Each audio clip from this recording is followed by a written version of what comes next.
Hey there everyone, and welcome back to The Disconnected. My name is Ryan, and today I'm going to start a new series which is going to be an introduction to all of the boutique labels that I collect. I'm not going to be sharing each individual release from every label, of course. There are just a lot of labels that I think deserve to have a lot more eyes on them, so I'm going to be sharing at least one release from every boutique. For some of them, if they do different series or perhaps wildly different genres, I might share 1 to 3 maybe, but I'm just going to recommend one title from each and give a very brief overview of the title and the label itself, and any information that pops up that I think you might be able to learn from them. So let's get into it.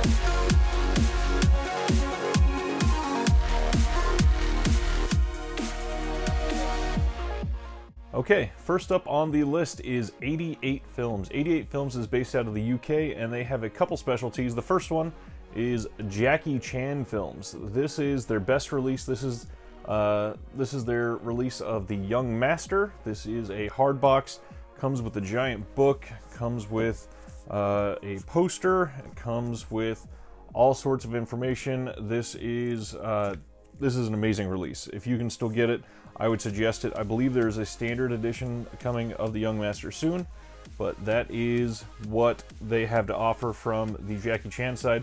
They also have the Slasher Classics line. One I would recommend is Sleepaway Camp 3. This one is out of print in the US from Scream Factory, but the UK release is still very affordable, and you can have the movie this way. So that's what I would suggest for Slasher Classics. 88 Films also has an Asian line and an Italian collections line, and one that I would suggest is Beatrice Sensi. This is directed by Lucio Fulci and unavailable in the US, so this is a great release to pick up from 88 Films. The next label I will talk about is 101 Films. 101 Films is also based out of the UK. Their best releases are known as their Black Label releases, and one of them is Existenz by David Cronenberg. This is one that I don't believe has a blue release in the US. This has a lot of big names in it. It's got Jude Law, Willem Dafoe, Jennifer Jason Leigh, and just all-around great movie, and it's Cronenberg, so obviously it's a good choice. Okay, this one is primarily known in the US as a production company, but if you have not looked into any of their releases, I would take a look at A24. This is their director's cut of Midsummer.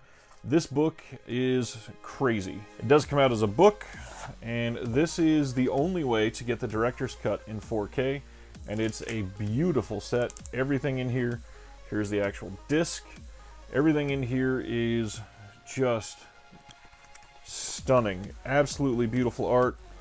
Really good set, really high quality. Here's some more art on the back of this. If you've seen the movie, this is literally the best way to watch it. So if you've not been able to pick this up, this is the one I would suggest. They also have a lot of great releases through their line that I would recommend that are not in special boutique packaging. They put out Uncut Gems first before Criterion. They're the ones that released Moonlight, First Reformed, Hereditary, Good Time. There are all kinds of great movies that they've put out, and if you don't have any, I would certainly suggest looking into their collection. Okay, the next label to get into is called Anti-Worlds Releasing. This is a sister or partner label of Indicator Powerhouse from the UK, and their first release is the one I would suggest.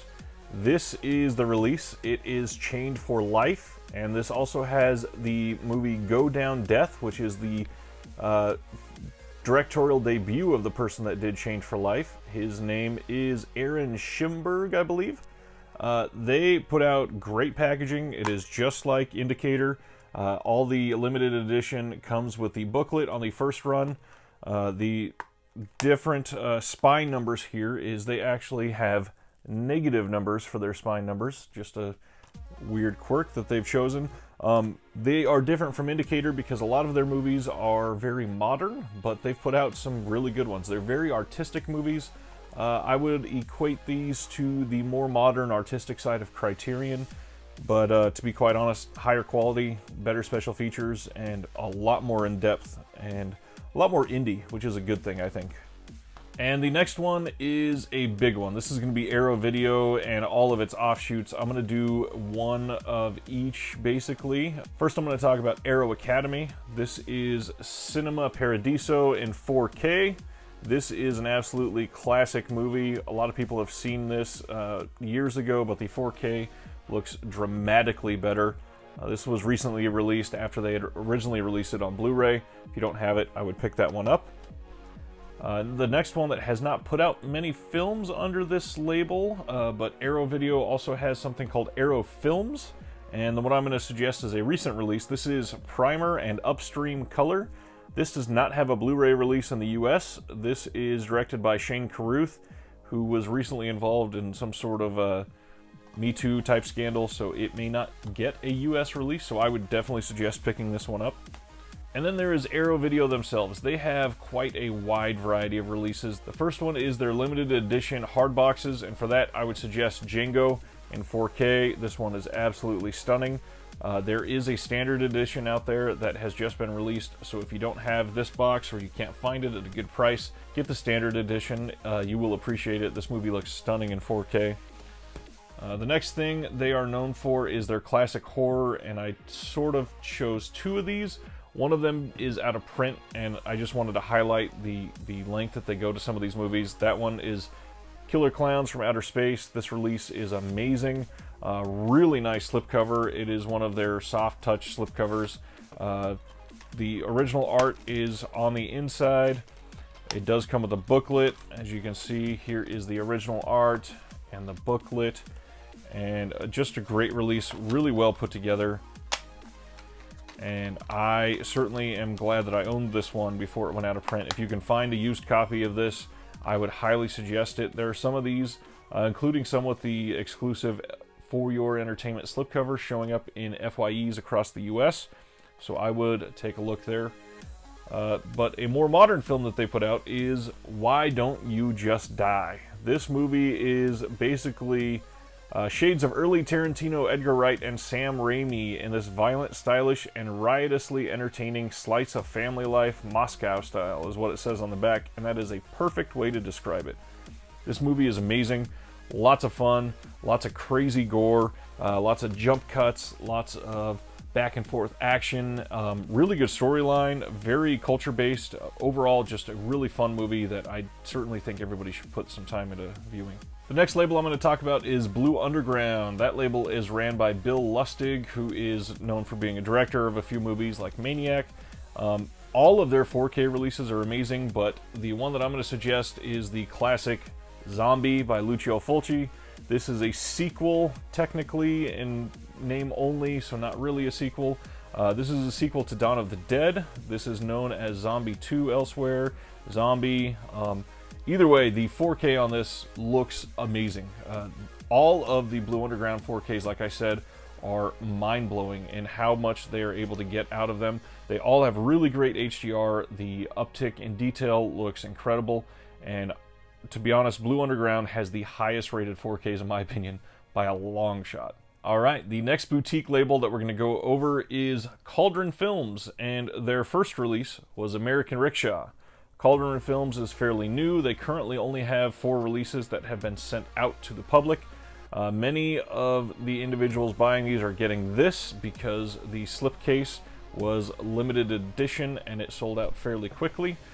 Cauldron Films is co-ran by one of the guys that runs Diabolic DVD, but their movies so far are very well done. The scans look great, lots of special features, just overall really good, and I highly suggest collecting from Cauldron Films.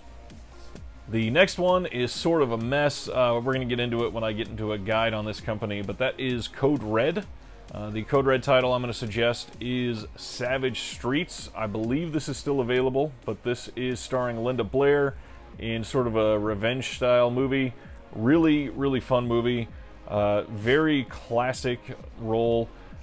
The transfer on here is decent. It could look quite a bit better, but if you're going to get one Code Red and one Code Red only, this is the one I would suggest. The next boutique is one that puts out a lot of classic films, and they do dabble in some modern films, but they're really well known for their classics. The one I'm going to share is the Buster Keaton Collection Volume 1, and that is from Cohen Media. Here is the Buster Keaton Collection. This has the General and Steamboat Bill Jr. Lots of great just pieces of history in here. Their releases, they have a booklet on the first print run on a lot of them. I don't believe all of them have a booklet, but for something as important as Buster Keaton, it did get one. These are available fairly inexpensive, and I believe you can purchase them from Kino during their sales, so take a look at Cohen Media. And the last label that we're going to talk about in part 1 of this series is the Criterion Collection. So, as you probably noticed, all of the labels that I'm going over are in alphabetical order. When we come to C here, we get the Criterion Collection, and one of the directors that they're associated with is the Coen brothers. So I chose Blood Simple. Not enough people talk about this movie. This movie is incredible, and this is a really good release of this movie. It looks very good. It is before, in my opinion, Criterion started taking a downturn. There are some new interviews on here, new conversations with the Coens. This release does come with a booklet here. It is a good one, and available for 20 bucks during the Barnes & Noble sales or the Criterion flash sales that they have once or twice a year generally. Alright, that was volume 1 of getting to know all of the boutique labels that I collect. The next one, we're going to have another big glut of them. I think there will be some real gems in this next volume. Most people have heard of most of these labels, but some of the other ones I got coming up, very few people are collecting them or even know about their releases, so I'm hoping to shine some light on those for all of you. In the meantime, give a like below if you liked it, and share with some people that might be interested in learning about more boutique labels. From one collector to all of you, have a good night.